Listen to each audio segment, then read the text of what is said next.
Dari 2006 sampai 2008 beliau menjadi shadow teacher di sekolah segregasi SDS Santo Yosep di Jakarta Pusat, dan dari tahun 2008 sampai tahun 2021 beliau adalah guru pembimbing khusus di SDN Meruya.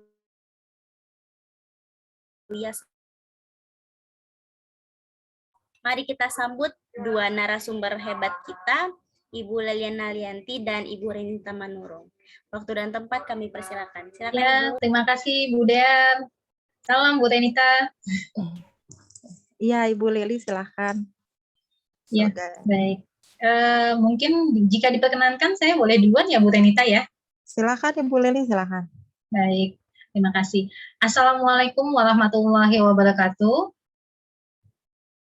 Selamat siang dan semoga sejahtera untuk kita semua, Bapak dan Ibu. Ini adalah jam-jamnya rawan sebenarnya ya Bu Renita ya. Jam rawan, kenapa saya katakan jam rawan? Karena ini kalau udah habis makan siang, kecenderungannya kita udah dalam fase yang ngantuk gitu ya. Ada fase yang ngantuk. Tapi mudah-mudahan masih semangat pagi ya Bapak dan Ibu. Karena materi pada siang hari ini tentunya dengan narasumber Bu Renita ini tidak kalah luar biasanya dari sesi yang pagi tadi setelah mendengarkan arahan dari Pak Nana selaku pengawas, kemudian Ibu Suharti selaku kepala sekolah di SDN Rambutan 01, kemudian Ibu Dwiana sebagai GPK di SDN Kramat Jati 16. Nah, pada sesi siang kali ini saya hanya sedikit saja men-sharingkan tentang apa itu kolaborasi, karena nanti tentunya yang panjang kali lebarnya ada di Bu Renita, karena beliau sudah berpengalaman sejak tahun 2008 menjadi guru pembimbing khusus di sekolah dasar ya, dan sekolah dasar penyelenggara pendidikan inklusi. Nah, Bapak dan Ibu, izinkan saya share screen.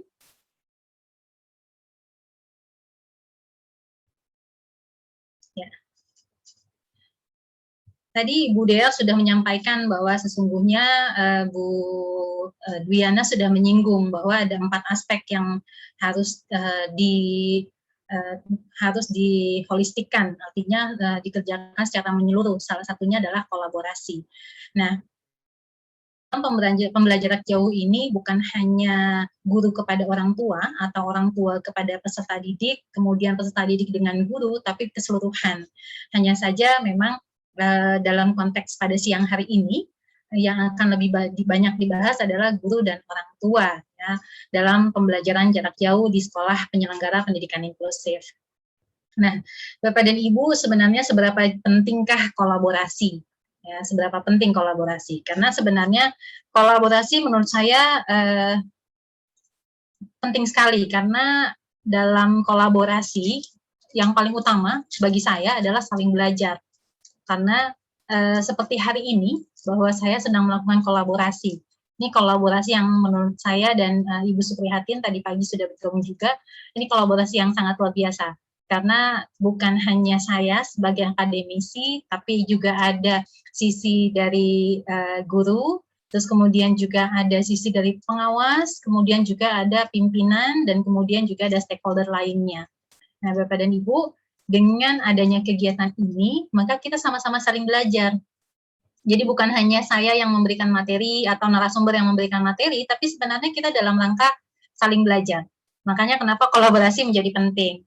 Nah, Bapak dan Ibu, dalam kolaborasi ini bukan berarti satu orang yang, atau disebutnya one man show gitu ya, bukan hanya satu orang yang injuk-injuk gitu. Tapi kita harus berbagi apapun, bukan hanya tugas, tapi juga sesuai keahlian.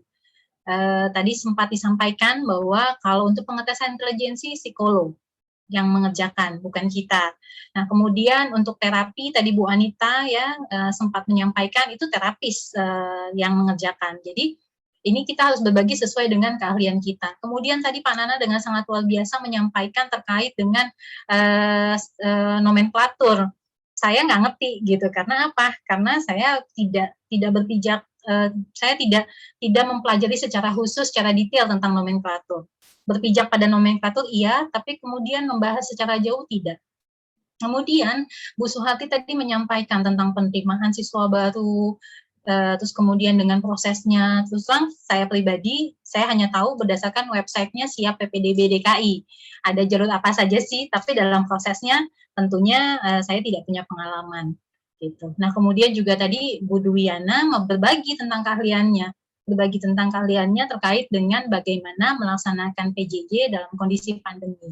Gitu ya, terutama untuk anak-anak berkebutuhan khusus. Sesungguhnya yang disampaikan Bu Dwiana tadi bisa digunakan untuk anak mana saja gitu ya, semua anak, karena poin utama yang tadi saya tangkap dari Bu Dwi adalah bagaimana kita merespon kebutuhan belajar peserta didik. Gitu. Nah, kemudian Bapak dan Ibu, mengapa penting kolaborasi? Bagi saya, ini sebenarnya kita lagi sama-sama lagi meringankan tugas nih. Sama-sama lagi meringankan tugas. Saya sebagai orang tua, tentunya Bapak dan Ibu guru juga orang tua. Ya, kita sama-sama sedang meringankan tugas kita nih. Ya, meringankan tugas kita dalam komunikasi. Jadi apa yang bisa saya kerjakan sebagai orang tua, apa yang bisa saya kerjakan sebagai guru. Jadi kita harus saling berbagi. Gitu. Jadi kolaborasi itu kenapa menjadi penting? Salah satunya untuk meringankan. Nah, konsep dasarnya itu. Dan tentunya yang keempat, kenapa penting? Karena dalam rangka menyelesaikan tugas. Setiap dari kita punya tugas, Bapak dan Ibu. Nah, tugas ini untuk saya, dan tentunya untuk Bapak dan Ibu semua adalah bukan hanya sekedar kita selesai mengajar, sudah, gitu. Tapi juga banyak tugas kita yang berkaitan dengan kenalkah kita dengan peserta didik kita. Nah, ini yang menurut saya tugas terberat. Artinya mengapa kolaborasi itu menjadi penting. Kenal nggak sih kita dengan peserta didik? Gitu. Saya yakin Bapak dan Ibu selama bertahun-tahun dengan pengalaman mengajar, kemudian juga sudah punya jam terbang yang cukup tinggi dalam mengajar. Saya rasa bagian mengenal peserta didik ini adalah bagian yang mudah sebenarnya untuk Bapak dan Ibu, karena sudah punya pengalaman. Hanya saja semakin hari jumlah peserta didik kita kan bertambah gitu ya. Dalam satu kelas ada 32 orang. Kemudian kita harus mengenali ada peserta didik yang berkebutuhan khusus. Kemudian ada peserta didik yang mungkin bukan peserta didik berkebutuhan khusus tapi juga punya kebutuhan gitu ya. Kebutuhan akan layanan lainnya. Nah, ini menurut saya tugas yang perlu kita tuntaskan. Nah, ini akan tercapai kalau kita berkolaborasi. Itu Bapak dan Ibu. Nah, dalam kolaborasi itu ada prinsipnya. Prinsipnya sebenarnya sederhana. Tadi sudah dikatakan sama Bu Dwi bahwa kita punya tujuan nih, gitu. Nah, tujuannya apa, gitu. Kalau kita kolaborasi, maka kita harus punya tujuan yang sama. Tujuan kita pasti sama, yaitu mengoptimalisasi kemampuan peserta didik. Itu pasti tujuan yang utama, ya. Dan kemudian selain tujuan yang sama, kita juga harus berusaha mewujudkan tujuan itu. Gitu. Jadi nggak akan kejadian kalau kita nggak punya usaha sama-sama untuk mewujudkan tujuan tersebut. Nah, saya pikir Bapak dan Ibu yang hadir pada hari ini punya tujuan dan kemudian juga berusaha mewujudkan tujuan tersebut. Kenapa? Karena Bapak dan Ibu sudah sangat luar biasa hadir pada kegiatan hari ini, mendengarkan sharing dari teman-teman guru, ya, dari stakeholder, gitu ya, terkait dengan pembelajaran jarak jauh. Nah, Bapak dan Ibu, tentunya penghargaan terhadap pendapat orang lain, kemudian juga rasa hormat terhadap pekerjaan orang lain, ini menjadi sangat penting. Oleh sebab itu, ini adalah prinsip yang kedua, gitu Bapak dan Ibu. Nah, prinsip ketiga, kita harus bersikap terbuka dan jujur. Ketika kita nggak sanggup, ya kita katakan nggak sanggup. Saya selalu bilang sama mahasiswa saya di kampus bahwa saya belum mempelajari yang ini. Saya belum punya kemampuan untuk yang ini, izinkan saya untuk belajar terlebih dahulu, nanti saya sampaikan yang memang saya dapatkan. Atau jika ada mahasiswa yang bisa, tolong disampaikan. Ini kalau dalam ranah andragogi, artinya dalam pembelajaran orang dewasa. Nah, bagaimana dengan peserta didik, gitu kan? Ini artinya Bapak dan Ibu boleh loh saling sharing dengan sesama guru. Tadi Bu Dwiana sudah sampaikan boleh loh saling berbagi dengan teman-teman guru ya, karena ini menjadi penting sekali. Dan dalam hal ini kita sedang sedang berbagi nih, dalam rangka berbagi, dan sikap terbuka serta jujur ini menjadi prinsip penting. Nah, kemudian prinsip yang keempat ini kita harus percaya. Percaya kepada siapa? Kepada koordinator atau kepada pimpinan. Dalam hal ini tentunya kepala sekolah di sekolah ya, Bapak dan Ibu, yang mampu memberdayakan sumber daya. Sumber daya itu bukan hanya manusia, tapi juga sumber daya yang ada lainnya, seperti sumber belajar, kemudian sumber-sumber reference yang lainnya. Nah, kemudian yang prinsip kelima ini tidak kalah penting, yaitu memberikan umpan balik. Banyak dari kita berkolaborasi, tapi kemudian umpan baliknya nggak ada. Kenapa saya katakan seperti itu? Contohnya begini Bapak dan Ibu. Saat ini saya sedang bekerja sama, berkolaborasi dengan SDN Rambutan 01. Tentunya ketika kami melakukan kolaborasi harus ada umpan balik. Apa yang saya dapatkan, apa yang SDN Rambutan 01 dapatkan.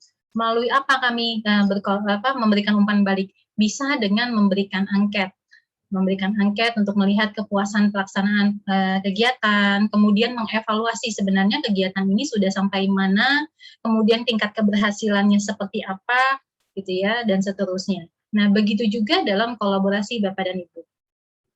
Jadi, Bapak dan Ibu harus mampu memberikan umpan balik terhadap orang tua, terhadap peserta didik, gitu ya. Jadi tidak hanya sekedar memberikan masukan, tapi kemudian juga tidak meminta masukan. Nah, ini menjadi masalah. Jadi harus ada timbal balik dan umpan balik dalam prinsip kolaborasi. Ya, Bapak dan Ibu, sebenarnya prinsip kolaborasi banyak sekali, hanya saja saya mengambil 5 ini, karena menurut saya ini prinsip kolaborasi yang terpenting, yang terutama. Gitu, Bapak dan Ibu. Nah, kemudian, kenapa sih jadi penting gitu ya kolaborasi dengan orang tua selama proses pembelajaran jarak jauh? Sebenarnya bukan hanya dengan orang tua, tapi bisa juga dengan pendamping. Pendamping itu tidak selalu orang tua ya Bapak dan Ibu. Kalau orang tuanya bekerja, maka kita harus bekerja sama dengan pengasuh di rumah. Gitu. Nah, ini penting sekali untuk ada komunikasi. Seperti yang tadi Bu Dwi sampaikan bahwa ada loh yang menghilang, ternyata begitu disamperin, oh iya kondisinya memang tidak memungkinkan gitu. Nah, ini kenapa penting sekali untuk komunikasi. Nah, kemudian tentunya kita sebagai guru perlu mengetahui kebutuhan serta harapan orang tua, anak dan orang tua ya dalam mengikuti program pendidikan sekolah. Saya seringkali diberikan keluhan gitu karena kebetulan kakak saya punya putra yang sekolah dasar gitu ya, kemudian setiap hari ada saja yang dikeluhkan, ini kok begini sih, ini kok begitu gitu. Nah, ini tidak akan terjadi keluhan-keluhan itu kalau kita membuka jalan komunikasi. Nah, jalan komunikasi ini sebenarnya kan sekarang ini menurut saya mudah.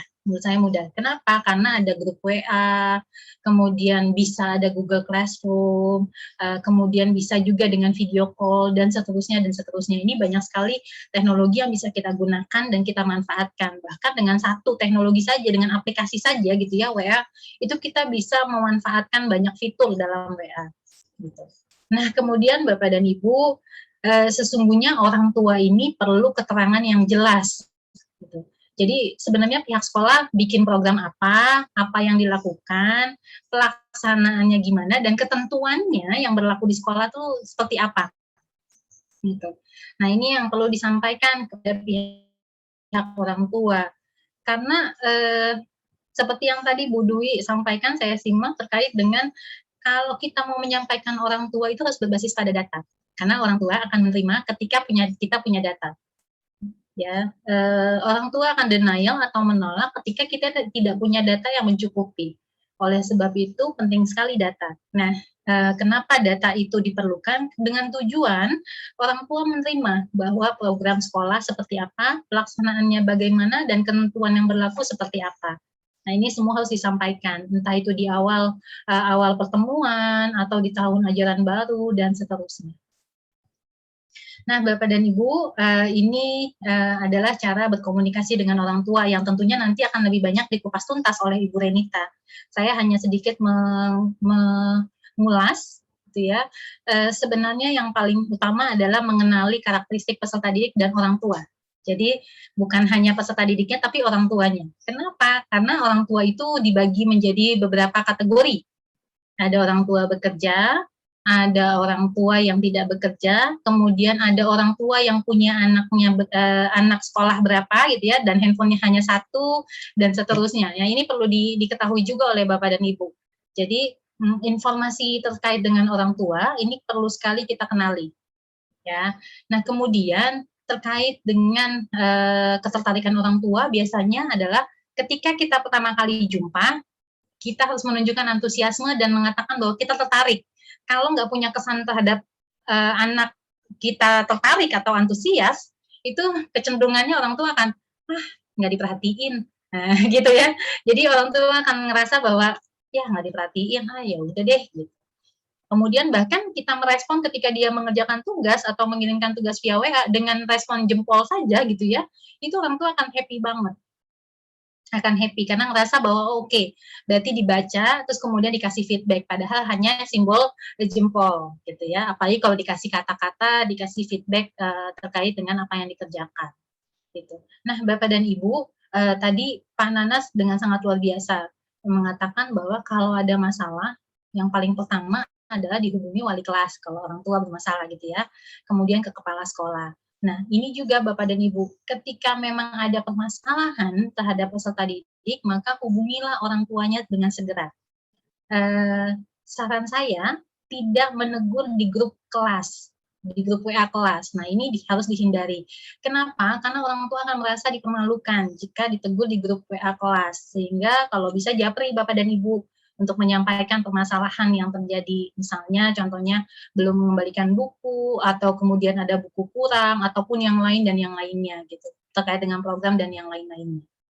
Jadi Bapak dan Ibu, saya rasa dalam kolaborasi atau dalam komunikasi dengan orang tua adalah lakukan sesering mungkin, ya sesering mungkin artinya dengan rutinitas. Apakah itu mau seminggu sekali, ataukah 2 minggu sekali, ataukah sebulan sekali, tidak apa-apa. Yang paling penting adalah rutinitas itu dilakukan agar orang tua juga punya pola bahwa oke, berarti minggu ini adalah minggu kedua nih, berarti nanti Bu Renita gitu ya, atau Bu Leli akan hubungi saya dan akan komunikasi terkait dengan perkembangan anaknya. Nah, kira-kira itu yang bisa saya sampaikan terkait dengan kolaborasi, yang tentunya akan lebih banyak lagi disampaikan terkait kolaborasi dengan narasumber hebat berikutnya, yaitu Ibu Renita Manurung. Kepada Ibu Renita, saya persilahkan Ibu. Halo, suara saya terdengar ya, Ibu Leli? Jelas, Bu. Oh ya, oke, saya mulai ya. Assalamualaikum warahmatullahi wabarakatuh. Shalom, Om Swastiastu, Namo Buddhaya, Salam Kebajikan. Perkenalkan, nama saya Renita Manurung. Saya mengajar sebagai guru pembimbing khusus di SDN Muria Selatan 06 Pagi di Jakarta Barat. Ya, jadi kalau ada yang bertanya dari Barat kenapa bisa nyampe ke Timur, itu adalah maknanya kolaborasi, gitu ya. Jadi sudah lintas dari kota, lintas dari provinsi, dari mana-mana saja.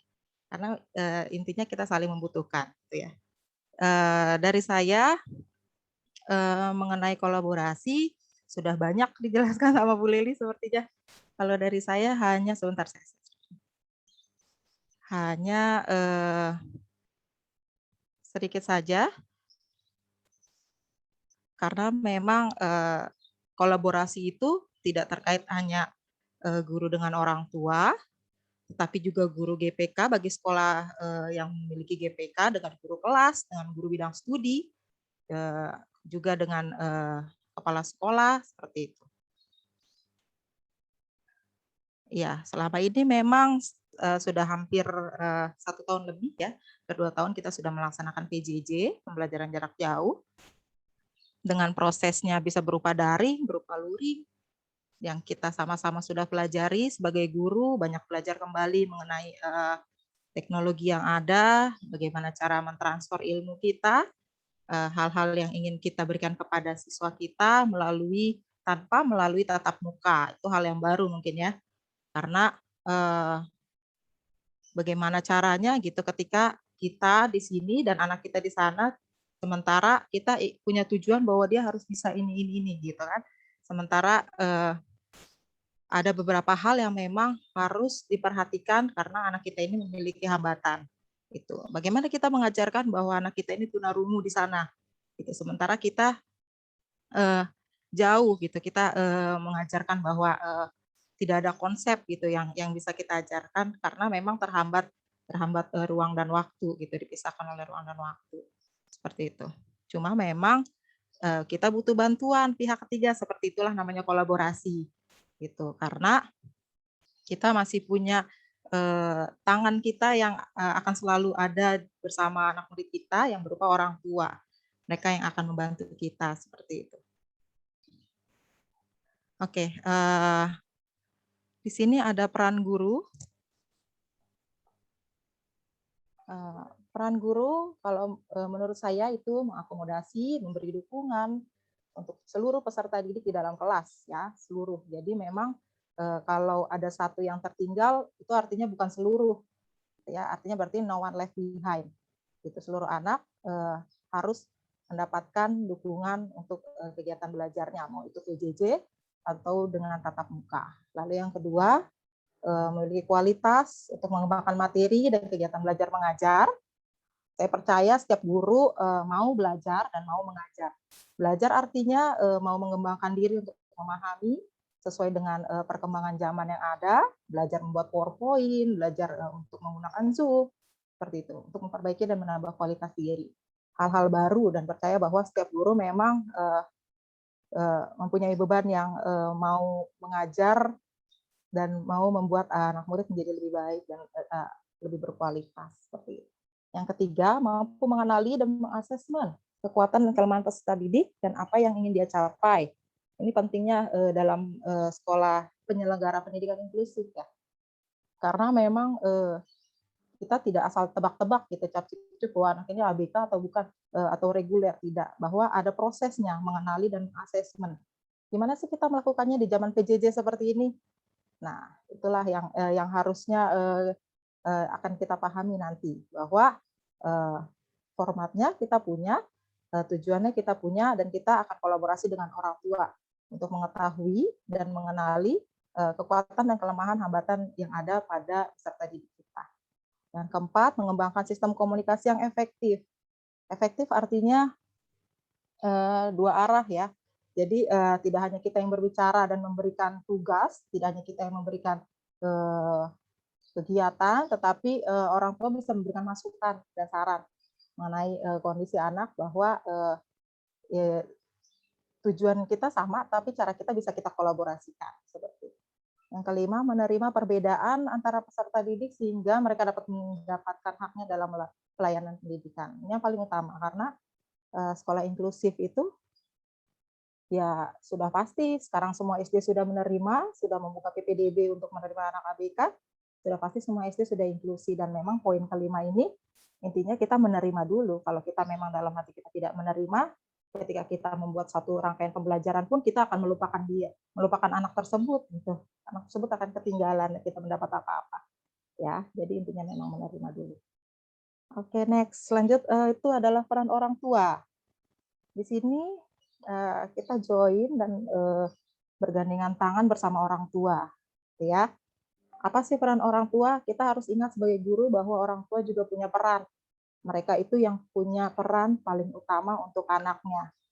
Kita hanya bisa memberikan saran, kita memberikan keinginan kita, cara kita, tujuan pembelajaran kita, tapi mereka yang punya impian. Mereka yang punya cita-cita untuk anak mereka seperti apa keinginannya, seperti itu. Kita hanya bisa untuk membantu tercapainya layanan pendidikan. Sebatas itu saja. Itulah pentingnya kita komunikasi dengan orang tua, karena ketika kita memberikan sesuatu yang kira-kira tidak pas, mereka pasti tahu. Ketika mereka juga memberikan saran yang tidak pas, kita juga tahu. Seperti itu. Itulah pentingnya kolaborasi. Peran orang tua yang kedua, sebagai sumber informasi. Ya, karena kita nggak bisa tuh mengetahui tentang kondisi anak kalau nggak ada orang tua. Sumber informasi dalam intervensi perilaku anak karena paling mengetahui karakteristik serta sikap anak. Ya, ketika kita berikan hanya berupa menonton televisi sementara anaknya kondisinya aktif, bagaimana kita memberikan suatu kegiatan yang hanya menonton televisi sementara kondisinya anaknya aktif, efektif, dan kita harus bicarakan dengan orang tua bahwa secara reguler, secara umum tidak bisa diberikan untuk anak. Dengan kondisi seperti ini, saya akan coba modifikasi. Ibu boleh berikan saran, lalu saya juga akan berikan saran. Seperti itu. Terus peran orang tua yang ketiga, sebagai seorang yang memahami, memperjuangkan, dan menjaga hak yang dimiliki anak untuk mendapatkan layanan pendidikan yang sesuai. Dan seringnya kita bertemu dengan orang tua yang kalau notabene dibilang bawel gitu, sebenarnya enggak. Mereka cuma memperjuangkan aja, kok anak saya hanya mendapatkan seperti ini. Itu di poin yang ketiga. Lalu peran orang tua yang keempat sebagai role model, sebagai contoh peran keluarga dan karena berada dekat dengan kehidupan sehari-hari anak. Jadi sebenarnya yang dicontoh anak itu nggak cuma gurunya. Jadi role model itu kan gurunya kalau tatap muka hanya 5 jam di sekolah. Apalagi sekarang tidak tatap muka.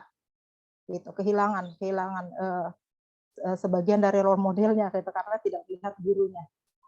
Nah, itulah pentingnya di sini orang tua yang menjadi role model hampir 75% di rumah gitu. Apa yang kita mau gitu, apa yang orang tua mau itulah yang nanti akan disatukan dalam kolaborasi.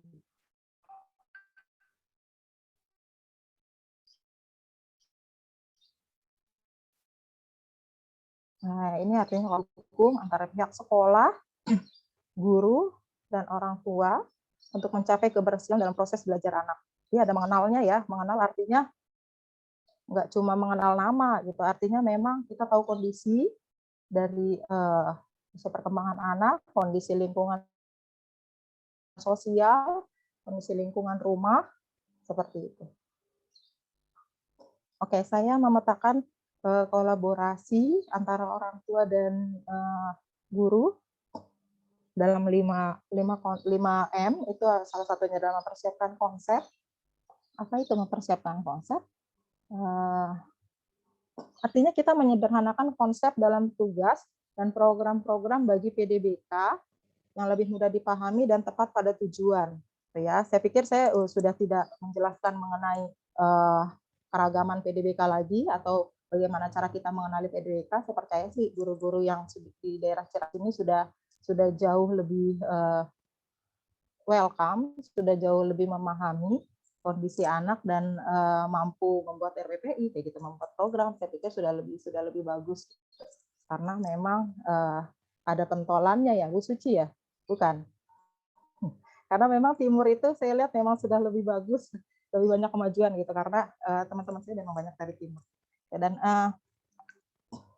terlepas dari kita memberikan ketentuan-ketentuan melalui rapat kerja atau rapat bareng orang tua, terus rapat perdana bareng orang tua, bareng komite seperti itu, mungkin kita sudah tahu bahwa kondisi seperti ini, situasi seperti ini, ada penyederhanaan konsep, terutama untuk anak yang berkebutuhan khusus. Tatap muka saja harus disederhanakan, apalagi PJJ seperti itu kan, jauh akan lebih sederhana. Bagaimana sifatnya? Sifatnya lebih literasi dan numerasi, sifatnya yang lebih kepada kondisi saat ini, bagaimana kita menjaga kebersihan, bagaimana kita hidup sehat, atau kita buat situasi yang rekreasi, lebih aktivitas fisik atau rekreasional. Jadi anak memang tidak boring di rumah, lebih kepada keagamaan dan penguatan karakter gitu. Jadi memang kalau untuk peserta didik berkebutuhan khusus ada nilai plusnya ketika mereka memang di rumah gitu, akan ada yang bertambah atau meningkat gitu dibanding mereka di sekolah gitu. Karena di sekolah pun secara sekolah inklusif yang mereka cari bukan akademik tetapi sosial. Tapi ketika mereka di PJJ, mereka bersama dengan orang yang lebih dekat gitu. Belajar bina diri akan lebih baik, belajar membaca, menulis, literasi numerasi itu juga akan lebih baik karena berada dengan orang-orang yang lebih mengenal juga. Sehariannya berada bersama-sama dengan anak gitu. Walaupun dari segi sosial mereka tidak keluar gitu, tetapi sosialnya berada di lingkungan keluarga saja, lebih mengenalnya. Seperti itu. Karena memang kondisi seperti ini tidak bisa kita paksakan untuk aspek sosial kecuali dari PJJ yang memang setiap ada ketentuan untuk Zoom seperti itu bisa kita adakan, atau ada ketentuan untuk menggunakan Google Meet, ada ketentuan itu mungkin itu bisa kita gunakan untuk sarana sosialisasinya. Tapi secara kontak fisik kan memang sebenarnya sosialisasi itu maknanya secara kontak fisik gitu. Dan bagaimana keterlibatan orang tua dalam mempersiapkan konsep yang sederhana tadi? Kita sudah membuat konsep yang sederhana. Kita nggak bisa karena kita tidak ada berada di sekitar dengan anak gitu. Jadi memang kita butuh bantuan orang tua. Untuk apa? Untuk memandu pembelajaran anak sesuai dengan konsep yang sudah kita berikan. Seperti itu. Jadi kalau memang hari ini kita minta anak untuk kegiatannya mengancing atau memakai baju, bina diri, atau mungkin kalau sesuai dengan RPP dinas yang ada yang lebih disederhanakan, kita minta bantuan dari orang tua seperti itu. Ya, terlepas dari memang di rapat kerja tadi kita tentunya sudah punya konsep kapan harus mengumpulkan tugas, kapan harus mengerjakan tugas, kapan harus melaksanakan tugas seperti itu.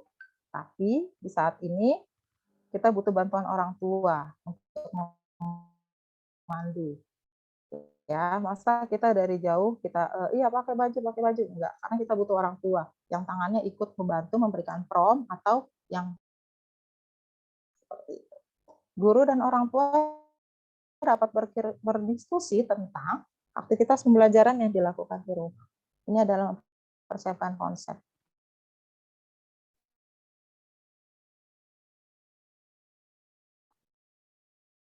Pilihan tantangan yang bermakna.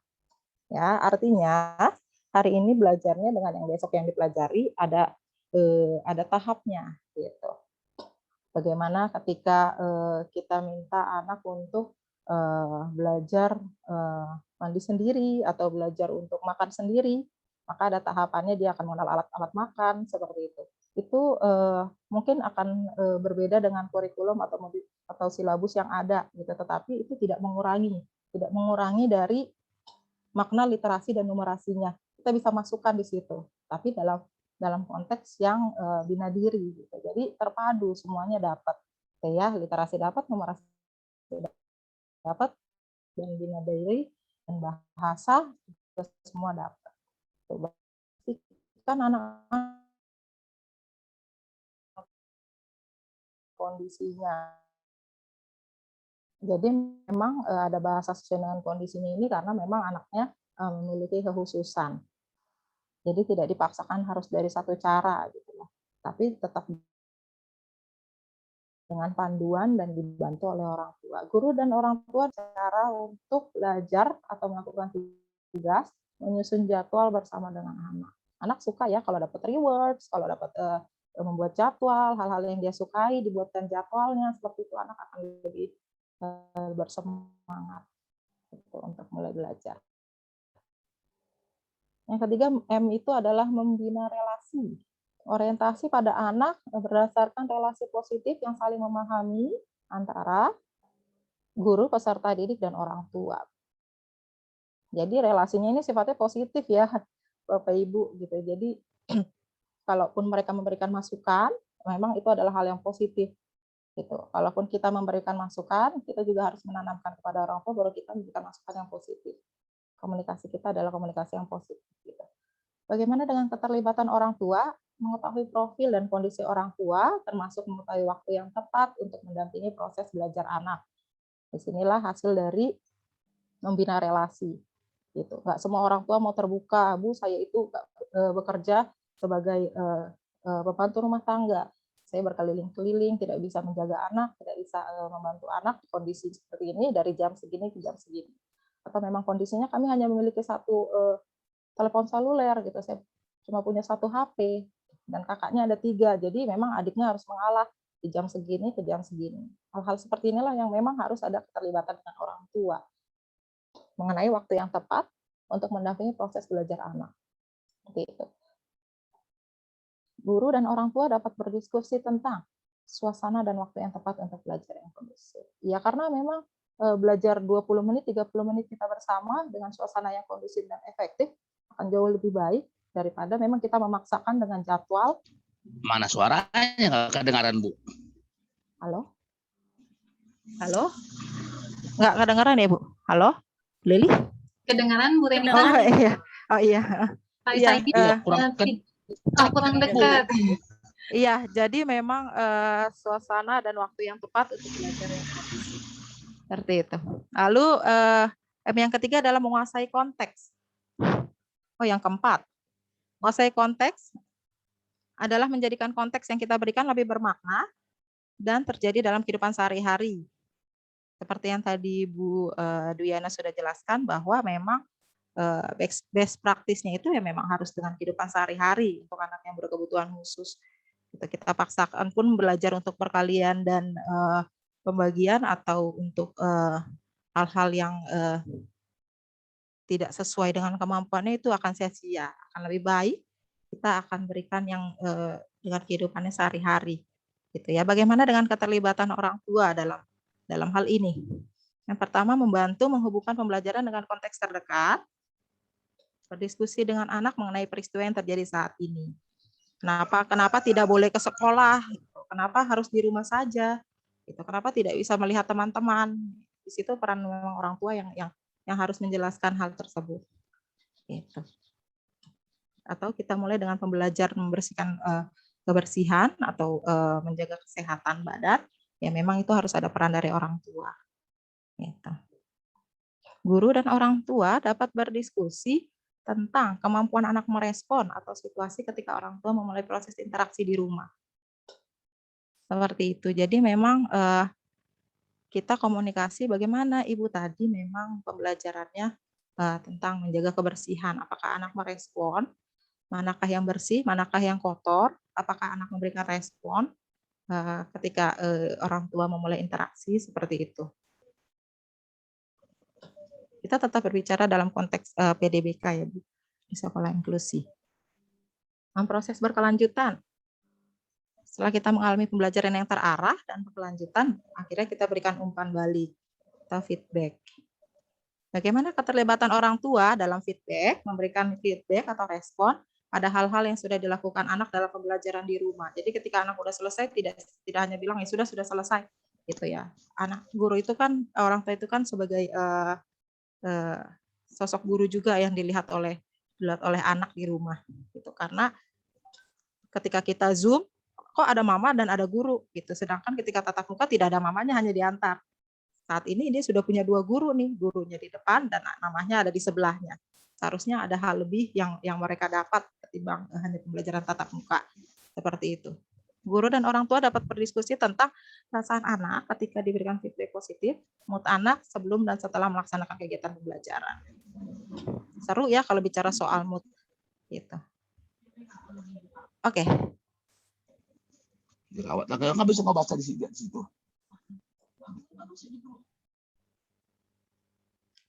Ini kalau saya ini videonya hanya video asesmen saya. Jadi memang ini GPK ya, saya porsinya GPK. Kalau sekolah yang tidak memiliki GPK mungkin bisa mendapatkan format asesmen dan melakukan kepada siswa yang ada di kelasnya. Kalau saya memang hanya memberikan daftar checklist kepada orang tua, yang pertama. Yang kedua, observasi kondisi anak dengan cara Zoom untuk asesmen. Dan yang ketiga adalah orang tua memberikan video yang di dalamnya ada komunikasi, ada bahasa anak, terus ada kemampuan bina diri anak, lalu kemampuan literasi numerasi anak, gitu. Memahami angka atau bisa membaca. Seperti itu. Udah tadi. Jadi proses asesmen itu memang karena kita sudah nerima ya, kelas 1 sudah kita buka, kita menerima, otomatis kita harus asesmen walaupun kita sudah memiliki hasil data tes IQ. Seperti itu. Karena tes IQ itu memang menjadi syarat utama gitu. Tetapi ketika kita sudah menemui anak, itu akan berubah lagi kondisi anaknya. Gitu. Karena memang situasional ya, anak itu harus adaptasi. Apakah ketika bersama kita nanti jauh lebih baik atau nanti lebih merespon lebih cepat gitu.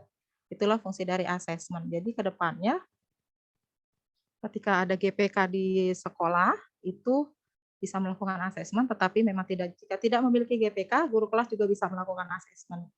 Tidak harus asesmen yang terlalu mendalam, hanya Zoom bareng saja, gitu, lakukan video call bareng. Kalau memang anaknya menolak, tetap saja lakukan video call dengan cara yang lain atau memberikan tugas. atau nanti ketika moodnya baik, ketika ngobrol dengan orang tua, oh moodnya sedang baik Bu, lalu kita lakukan video call seperti itu. Jadi memang kolaborasi dengan orang tua penting banget setiap hari gitu. Kadang memang PJJ ini menguras, tidak hanya menguras kita berkreasi gitu, kita berpikir dikuras, tapi juga memang dari waktu gitu, dari kreativitas kita gitu, dari cara kita langsung membuat tujuan pembelajaran itu memang harus lebih cepat dibandingkan dengan tatap muka gitu. Karena waktu akan terus berjalan sampai malam pun kadang kita masih mengonsep bahwa besok PDBK-nya akan belajar ini. Gitu. Jadi memang semua harus terlayani karena memang yang reguler kan lebih cepat dan bisa secara sendiri gitu mengerjakannya. Tapi kalau PDBK ada yang porsinya bisa sendiri, ada yang porsinya memang harus dibantu. Seperti itu. Kita tidak bisa memilih-milih gitu murid seperti apa yang akan kita ajari, tidak bisa kita pilih sebagai guru. Dan mereka juga tidak bisa memilih guru-guru seperti apa gitu yang mau mengajari mereka. Itulah artinya komunikasi gitu. Kita yang tidak saling mengenal tapi kita bisa mengenal loh. Kita bisa dekat seperti itu. Itu saja dari saya. Terima kasih. Silakan Bu Dear atau Bu Lili. Halo? Iya. Iya. Iya. Baik, terima kasih Ibu Renita dan Ibu Leli. Materinya sangat menarik, walaupun tadi sudah sempat diulas di sesi sebelumnya, tapi pada saat ini kita kupas tuntas tentang bagaimana kolaborasi antara orang tua dan guru. Nah, untuk Bapak Ibu yang ingin bertanya, bisa hidupkan icon raise hand-nya atau mungkin bisa ketik pertanyaannya di kolom chat. Ya. Nah, sambil menunggu pertanyaan dari Bapak Ibu guru, mungkin saya ada pertanyaan Ibu mengenai kolaborasi. Nah, pada saat pandemi ini, kan biasanya kolaborasi ini hanya umumnya dilakukan antara guru kelas, guru bidang studi, dan orang tua. Nah, tapi kan kalau pada saat offline luring sebelum pandemi, itu ada namanya tutor sebaya, Bu.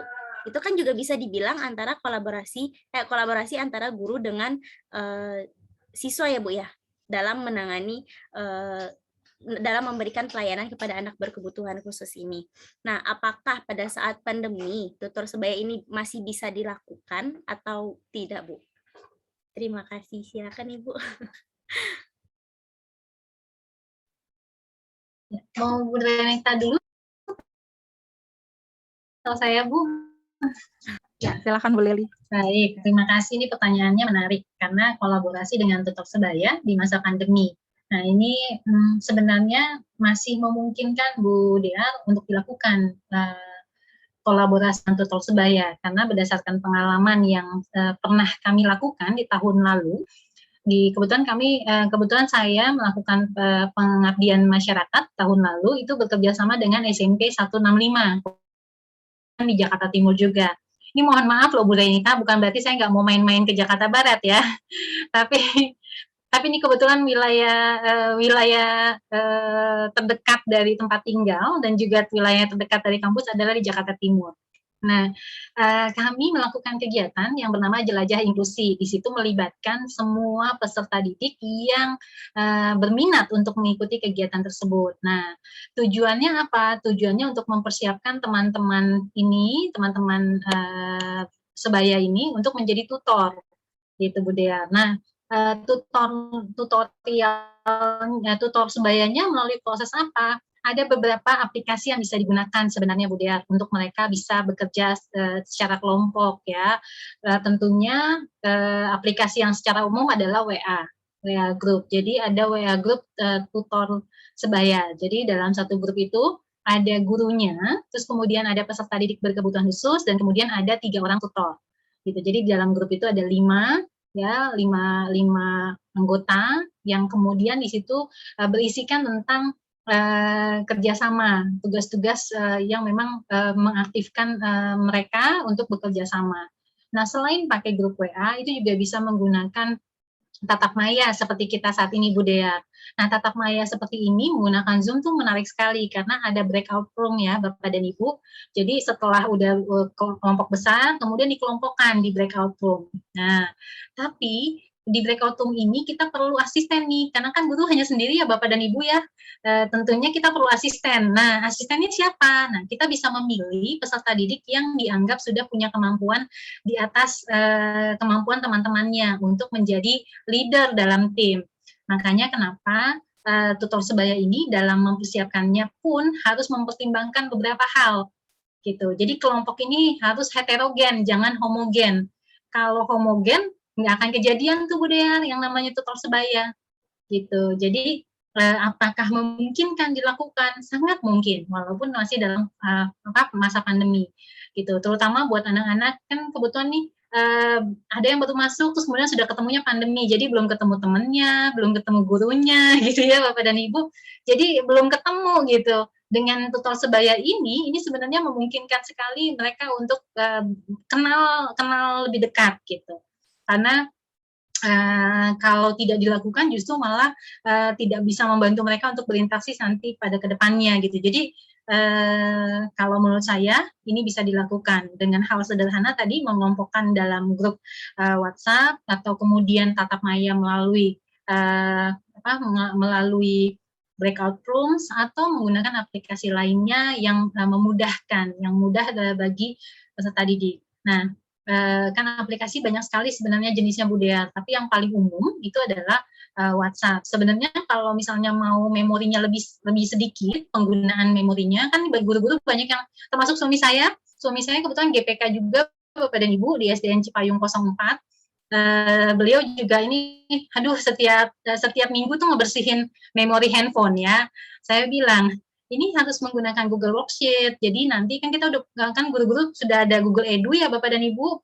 Nah itu kemudian dimanfaatkan karena Google Edu itu nggak ada minimal 15 GB Google Drive-nya gitu kan, tak terbatas. Nah ini yang bisa dimanfaatkan gitu. Nah saya juga bilang sama suami bahwa sebenarnya kalau mau lebih sedikit lagi memorinya, bikin Telegram, grup Telegram. Nah di Telegram ini memori yang diserap tidak sebanyak WhatsApp gitu, tidak sebanyak dengan WhatsApp. Jadi bisa menjadi alternatif gitu. Dan ternyata saya lihat juga teman-teman guru banyak yang sekarang pakai Telegram juga gitu. Jadi Bu Dea kalau memungkinkan. Gitu. Mungkin Bu Renita ada yang bisa ditambahkan dan tentunya dari sudut pandang Bu Renita sebagai guru ya kan kalau saya ini sebagai pengamat sebenarnya ya pengamat dan orang tua karena punya anak juga di rumah. Iya, kalau dari saya sih sebenarnya tutor sebaya dalam situasi apapun memang sangat diperlukan gitu. Ketika kemarin ada anak dengan hambatan pendengaran atau anak tunarungu saya sudah masuk SMP reguler yang memang notabene tidak memiliki GPK yang seperti itu, memang sangat dibutuhkan sekali tutor sebaya. Gitu, memang tidak sendirian masuk ke situ. Jadi memang saya tetap ngobrol dengan gurunya gitu. Jadi memang kolaborasi itu lintas ya saya bilangnya. Ketika kita memasukkan anak kita ke SMP yang kondisinya memang belum memahami, tetap kita harus kolaborasi juga. Itu saya butuhkan tutor sebaya untuk anak dengan kondisi seperti ini, dengan hambatan ini, saya butuhkan tutor sebaya karena memang kondisinya anaknya bisa membaca dan bisa menulis, tapi memang ada hambatan dari pendengaran. Kalau kita gunakan Zoom, ya tentu tidak efektif untuk anak kondisi seperti ini.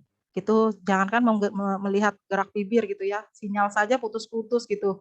Dari mana gerak bibir udah kemana gitu, bahasanya udah kemana gitu. Sangat dibutuhkan memang namanya kolaborasi ya seperti itu.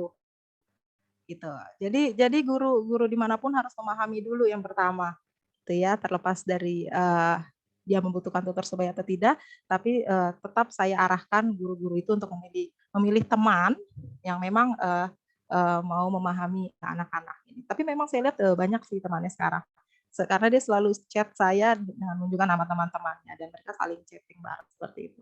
Dan itu berarti artinya mereka mau gitu, mau menerima dan memahami anak tersebut. Itu aja sih kalau dari saya, memang komunikasi bisa berupa apa saja, tidak harus secara lisan. Gitu, tidak.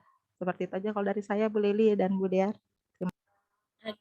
Terima kasih Ibu. Berarti tutor sebaya ini masih sangat memungkinkan untuk dilakukan pada pandemi ini ya Bu ya. Walaupun pertemuannya via daring atau mungkin entah itu chat atau mungkin Zoom seperti ini, tapi masih dimungkinkan untuk dilakukan gitu ya. Oke. Nah, mungkin Bapak Ibu guru lainnya ada yang ingin ditanyakan terkait materi yang telah disampaikan oleh Bu Leli dan Ibu Renita? Oke, sambil menunggu. Ya. Ya. Halo. Ya, silakan Ibu. Ya, silakan Ibu.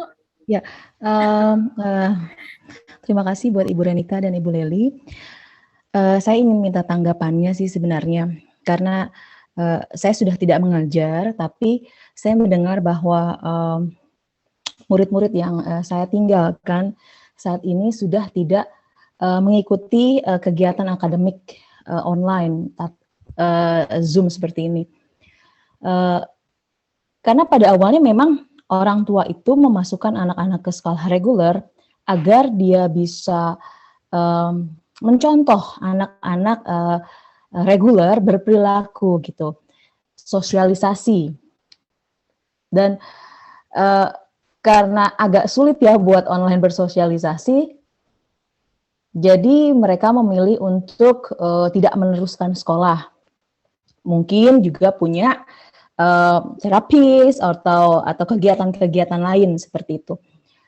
Saya sih sudah berusaha untuk tetap mengikuti. Cuma balik lagi ya, masalah istilahnya sekarang kan lagi susah ya. Kalau sekolah swasta itu kan mereka tetap bayar ya, walaupun online mereka tetap bayar gitu. Jadi mereka lebih memilih untuk stop sekolah dan membayar guru private or terapis or apa gitu di rumah gitu. Jadi apakah ada pengalaman bagaimana untuk menanggapi orang tua yang ya itu keputusan tetap di tangan orang tua sih ya. Kita cuma memberikan saran gitu. Ada nggak tanggapan dari Ibu Leli atau Ibu Renita tentang masalah yang saya hadapi waktu itu? Seperti itu. Terima kasih.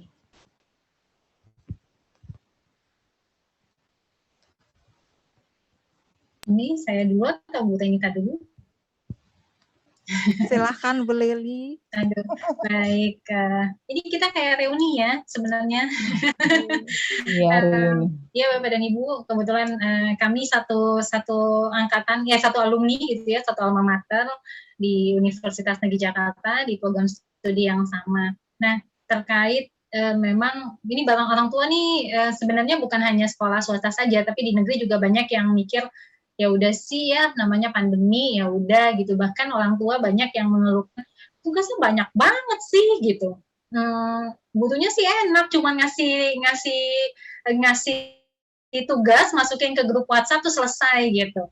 Terus saya katakan bahwa tidak seperti itu sebenarnya, karena esensi dari pembelajaran jarak jauh adalah bagaimana komunikasi gitu. Jadi kalau dikatakan kan nggak ada interaksi, ini sebenarnya tergantung dari bagaimana guru mengolah interaksi itu gitu. Nah, di sekolah-sekolah swasta yang saya perhatikan, mereka banyak menggunakan platform digital, kemudian juga web berbasis macam-macam ya, ada yang Moodle, ada yang lain-lain gitu. Itu punya sendiri dan mereka juga kegiatannya lebih intens disinkronus, artinya tatap maya gitu. Jadi kalau dibilang tidak ada interaksi sebenarnya sayang sekali gitu. Itu kurang tepat karena interaksi itu juga terjadi sebenarnya. Ya, interaksi juga terjadi walaupun interaksinya dengan tatap maya. Nah, menanggapi terkait dengan orang tua yang merasa bahwa ya nggak perlulah kalau gitu sekolah gitu. Mendingan saya panggil guru saja gitu. Nah, ini macam dua sisi mata uang sebenarnya. Ada positif, ada negatifnya. Nah, positifnya anak ini menjadi tertangani karena memanggil guru-guru terapis gitu ya ke rumah. Tapi kemudian sisi negatifnya adalah bahwa dia akan terbiasa dengan segala sesuatunya individual. Gitu. Ya, menjadi individual. Sedangkan sebenarnya PJJ ini juga tidak individual. Tapi dengan PJJ ini, dengan pembelajaran daring adalah esensinya klasikal karena semua dilakukan bersama-sama. Walaupun kalau di sekolah negeri ada keterbatasan untuk sinkronus dan untuk tatap maya, ya bisa seminggu sekali atau 2 minggu sekali tatap mayanya. Atau bahkan saya perhatikan ada guru anak saya memberikan video gitu ya setiap hari, itu minta tanggapan pakai voice note gitu. Ini menurut saya interaksi. Walaupun memang hanya menggunakan voice note ini kan berbagai cara bisa dilakukan sebenarnya. Jadi menanggapi orang tua yang memilih untuk stop sekolah gitu ya, tapi kemudian melakukan intervensi di rumah. Ya itu tadi, bagai dua sisi mata uang, bisa positif, bisa negatif. Ada positifnya dan ada negatifnya. Nah, kita nggak tahu pandemi kita akan berlangsung seberapa lama. Ketika Indonesia dinyatakan ada kasus pertama COVID, saya mengatakan begini ke suami saya, ini jika kita tidak lekas menutup perbatasan, maka kasusnya akan lama. Saya bilang begitu. Karena ini saya melihat yang terjadi di Wuhan pada saat itu. Mereka langsung tutup border. Ya, tutup border, terus kemudian negara-negara yang pertama kali kena itu langsung tutup border dan mereka langsung tertangani. Nah, kita pada saat itu belum, karena belum ada kasus memang. Nah, ternyata begitu ada kasus, kita agak lambat untuk menutup border dan kemudian jadi pecah kasusnya, gitu ya, pecah COVID-nya. Karena memang bordernya Indonesia itu banyak banget, Bu, Bapak. Jadi agak sulit gitu. Beda dengan negara-negara kayak contohnya di Belanda. Teman saya di Belanda mengatakan begini, iyalah di sini gampang tertangani. Kenapa? Karena penduduknya sedikit. Itu pertama. Kedua, negaranya negara kaya. Jadi ketika dikatakan lockdown, tuntas gitu ya, dibantu dengan pemerintah dan segala macam. Ini Mbak Dinar ini kebetulan tinggal di Belanda, mungkin Mbak Dinar juga bisa sharing ya sebenarnya. Jadi sedangkan di Indonesia kasusnya cukup panjang. Nah, dengan kasus panjang ini ya kita dengan pandemi yang cukup panjang, kita kan tidak bisa saling menyalahkan Bapak dan Ibu ya. Kalau menurut saya tidak bisa saling menyalahkan, karena kalau kita saling menyalahkan nggak akan tuntas ini semuanya, nggak akan tuntas gitu. Tapi yang perlu ditekankan pada orang tua bahwa anak harus belajar bagaimana bertemu dengan teman-teman sebaya, klasikal, dan kemudian mengikuti rutinitas yang ada di sekolah. Karena setiap sekolah itu kan setiap hari Jumat ada pembiasaan ya Bapak dan Ibu ya. Nah, kegiatan pembiasaan ini dilakukan bareng-bareng gitu kan, bersama-sama. Kemudian juga pramuka, kegiatan pramuka juga ada kegiatan gitu. Nah, sayang sekali kalau hal-hal yang seperti ini tidak didapatkan gitu. Kalau menurut saya begitu. Jadi bagai dua sisi mata uang sih kalau menurut saya gitu. Oke, mungkin Bu Rina. Iya, kita harus menyapa lagi dong ya, Bu Dinar. Hai. Ya, karena kami seangkatan. Ya, jadi memang situasi kita seperti ini, Bu Dinar ya. Memang ketika kita bilang tidak usah keluar, keputusan tetap ada di orang tua. Kita hanya bisa memberikan saran kembali. Sama seperti kita memberikan saran bahwa anaknya memerlukan layanan khusus. Seperti itulah kita memberikan persuasif pada orang tua gitu, bahwa jangankan yang memiliki hambatan gitu, yang reguler saja tidak bisa untuk sosialisasi gitu kan, tetapi lebih dalam lagi ketika anak berkebutuhan khusus yang memang sudah sangat mengenal anaknya, teman-temannya gitu, yang sudah duduk di kelas 5 atau kelas 6, mereka kan akan merindukan teman-temannya. Melalui Zoom mereka tidak mungkin lupa, mereka akan tetap memanggil nama temannya. Seperti itu bisa dijadikan ajang sosialisasi gitu di dalam Zoom. Kecuali yang memang kelas 1, itu memang yang tahun lalu, itu memang butuh kerja keras untuk melatih sosialisasinya. Paling tidak dengan guru-gurunya dulu saja. Dengan guru yang ada di kelasnya, lalu dengan guru bidang studinya. Itu yang harus dikenal terlebih dahulu. Kalau dari saya sih memang tidak perlu sampai keluar dari sekolah gitu, karena ini semua bisa dihadapi sama-sama gitu. Aja kalau dari saya, terima kasih. Ya, berarti saya bisa tekankan atau saya bisa arahkan kepada orang tua bahwa anak nanti akan terbiasa dengan individual belajar individual, dan ketika mereka tetap ikut online, mereka tahu bahwa di sana ada teman-temannya gitu. Jadi ini juga sebenarnya experience ya, atau pengalaman buat mereka ya, bahwa kenapa memberi pengertian kepada mereka bahwa ini sedang ada pandemi, sekolah sedang tidak bisa, jadi sekolah di rumah. Oke, saya bisa obrolin itu sih sama Betul Bu Dina. Jadi sebenarnya kan kalau kita bicara PJJ, pembelajaran jarak jauh, kita terkaget-kaget gitu. Kalau di tingkat universitas kami tidak ada masalah tidak ada masalah dalam arti kami memang sudah ada persiapan sebelumnya dengan blended. Tapi kemudian di sekolah dasar, di sekolah SMA juga tidak terlalu masalah karena mereka apalagi di SMK yang punya SIJA ya, sistem informasi jaringan. Tapi di sekolah dasar ini kan perlu ada persiapan dan menurut saya 6 bulan di awal memang kita agak problem dan ini yang kemudian orang tua merasa bahwa ya udah deh nggak usah gitu. Tapi semakin ke sini, guru-guru sudah memiliki penguasaan sebenarnya terhadap teknologi. Sudah tahu caranya, selama ini kan mungkin pemanfaatan WhatsApp itu hanya sekedar chat gitu ya. Tapi sekarang sudah bisa dengan voice note, terus kemudian bahkan dulu PowerPoint ya sekedar PowerPoint, tapi sekarang PowerPoint-nya sudah pakai suara, pakai video gitu ya. Jadi kalau menurut saya, kita semua beradaptasi dan proses adaptasi itu kan nggak bisa serta-merta cepat ya Bapak dan Ibu. Adaptasi itu butuh waktu.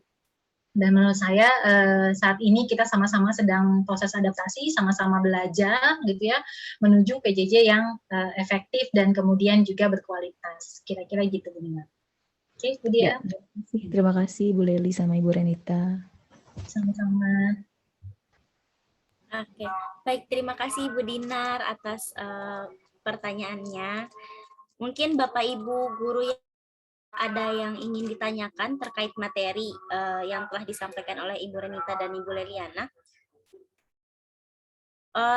Tidak harus pertanyaan, mungkin boleh sharing, juga boleh terkait kolaborasi selama PJJ. Oke. Mungkin ini kayaknya semakin siang semakin ini ya Bu Der ya. Iya. Atau mungkin sudah paham Ibu. Bisa jadi ya, bisa jadi semakin sudah paham, tapi bisa jadi juga sudah semakin siang sudah tubuhnya sudah semakin lelah ya dengan menghadapi layar laptop. Iya. Oke. Baik, baik, kalau tidak ada yang ingin Bapak Ibu tanyakan, mungkin nanti kita ada foto bersama, tapi sebelum foto bersama, saya boleh minta closing statement dulu dari para narasumber hebat kita pada hari ini. Mungkin dari Ibu Leliana, Ibu Renita, atau Ibu Duyana? Mungkin Bu Duyana dulu kali ya, kan tadi sesi pagi Bu Dwi. Biar gantian nih. Halo Bu Dwi. Halo. Ya. Closing statement ya. Iya Ibu. Suara saya kedengaran kan ya? Kedengaran ya, Bu Dwi. Kedengar Ibu. Baik. Pesannya untuk teman-teman guru yang hadir pada acara hari ini, terima kasih semangatnya. Saya sungguh sangat appreciate sama semangat Bapak Ibu yang hadir pada hari ini. Pasti mudah-mudahan gitu ya, mudah-mudahan ada inspirasi yang nantinya bisa Bapak Ibu bawa dan jadi sesuatu yang bisa dipraktekkan di kelas. Dan PJJ ini jadi sesuatu yang memang nggak mudah untuk kita semua, tapi saya percaya kalau kita kerja barengan, kita berdaya sama-sama, mudah-mudahan bisa memberikan yang terbaik untuk murid-murid kita. Salam semangat untuk semuanya Bapak Ibu Guru. Semoga sehat selalu ya. Amin. Oke, terima kasih Ibu Duyana. Mungkin Ibu Leli selanjutnya. Ya, closing statement sederhana dari saya adalah yuk sama-sama kita wujudkan dan berdaya bersama untuk mewujudkan kualitas pembelajaran jarak jauh yang efektif dan efisien bagi peserta didik kita semua. Jadi sampai jumpa Bapak dan Ibu di kegiatan yang lainnya. Salam semangat dan tentunya tetap berdaya. Terima kasih Bu Dea. Sama-sama Ibu. Dari Ibu Renita, silakan Ibu. Iya, kalau dari saya closing statement-nya terima kasih sudah welcome saya sendirian dari barat di sini ya. Semuanya dari timur. Saya sangat antusias sekali. Ternyata banyak rekan-rekan yang satu visi misi ini gitu. Dan closing statement-nya hanya jangan takut kalau tidak bisa gitu.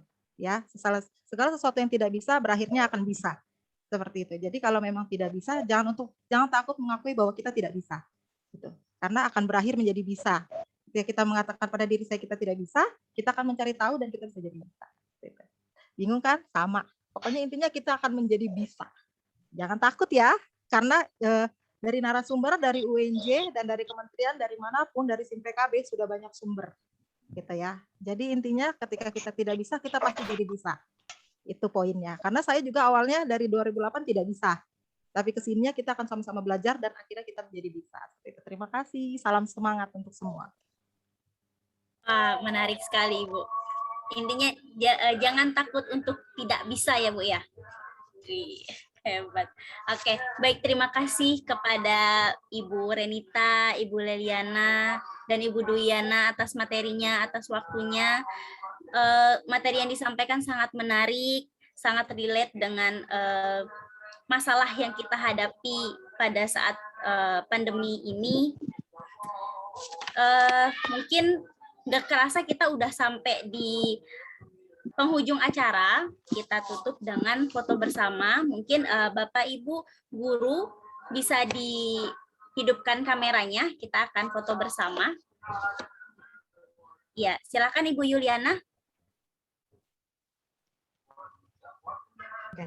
Bapak Ibu sudah siap dinyalakan kameranya ya?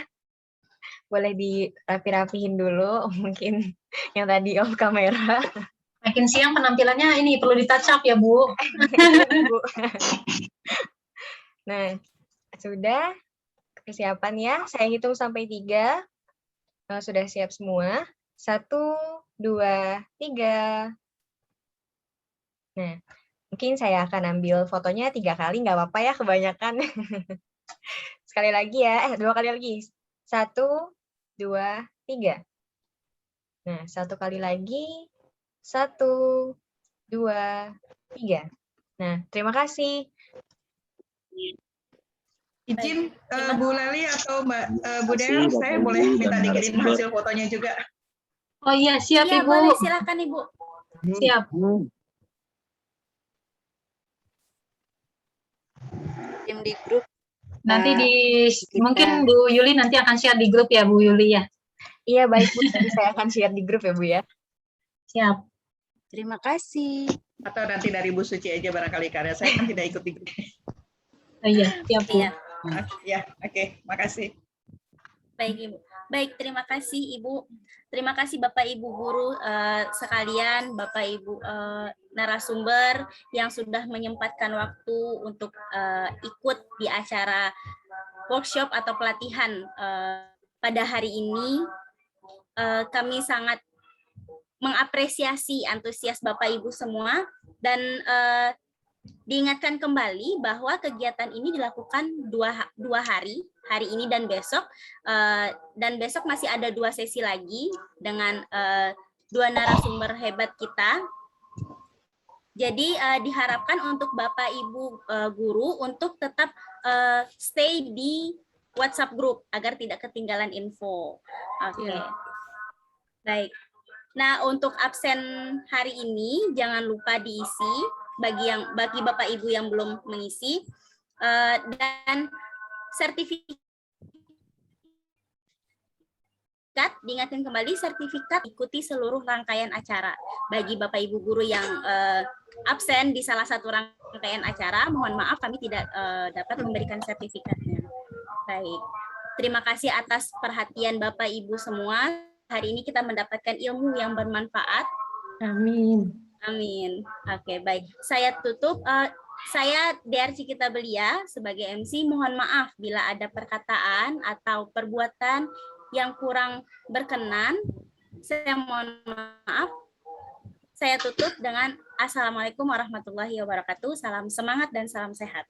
Waalaikumsalam warahmatullahi wabarakatuh. Terima kasih Bapak dan Ibu. Sampai jumpa semuanya. besok. Terima kasih mahasiswaku. Sampai jumpa.